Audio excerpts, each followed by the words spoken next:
قیامت، جی ہاں قیامت۔ کیا آپ جانتے ہیں بروز قیامت وہ کون سی 5 ہستیاں ہوں گی جو اپنی اپنی سواریوں پر سوار ہو کے آئیں گی؟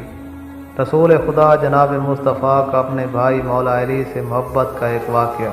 ایک مرتبہ رسول خدا مولا علی کا ہاتھ اپنے ہاتھ میں لیے ہوئے باہر نکلے اور فرما رہے تھے، اے گروہ انصار، اے گروہ فرزندان ہاشم و فرزندان عبد المطلب، میں محمد ہوں اور خدا کا رسول ہوں۔ یقیناً میں اس طینت سے مخلوق کیا گیا ہوں جو رحمت الہی کا محل ہے۔ میں 3 یتیموں علی، حمزہ اور جعفر کا ساتھ رہتا ہوں۔ اس وقت ایک شخص نے کہا، یا رسول اللہ، یہ لوگ آپ کے ساتھ قیامت میں سوار رہیں گے۔ فرمایا کہ تیری ماں تیرے ماتم میں بیٹھے۔ اس روز 4 اشخاص، میں، علی، فاطمہ اور صالح پیغمبر کے سوا کوئی سوار نہ ہوگا۔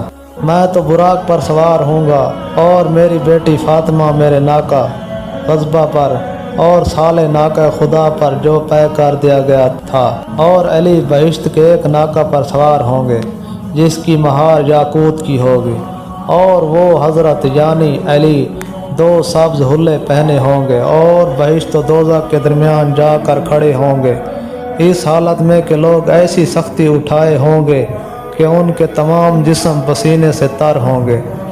اس وقت عرش الہی کی طرف سے ایک ہوا چلے گی جو ان کے پسینوں کو خشک کر دے گی۔ فرشتے اور پیغمبر اور صدیق کہیں گے، یہ سوائے ملک مقرب اور پیغمبر مرسل کے سوا کوئی نہیں۔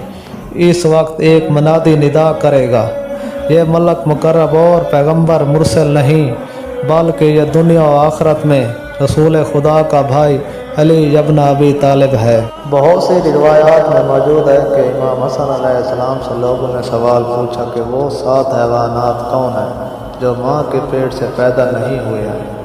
تو مولا نے فرمایا ہے کہ حضرت آدم، حضرت اماں حوا اور وہ دمبا جو حضرت ابراہیم کے لیے آیا تھا، ناقہ صالح جس کے لوگوں نے شہید کر دیا تھا، وہ ہمارے بحشت، اور وہ کوا جسے خدا نے اس لیے بھیجا کہ قابیل کو حابیل کے دفن کرنے کی تعلیم بھیجے، اور ابلیس لعنت اللہ علیہ۔ یہ 7 جاندار ماں کے پیٹ کے بغیر پیدا ہوئے۔ اگر آپ کو ہماری ویڈیو پسند آئی تو ویڈیو کو لائک اور شیئر کریں، چینل کو سبسکرائب کریں اور بیل آئیکن دبانا نہ بھولیں تاکہ ہر آنے والی ویڈیو آپ تک پہنچتی رہے۔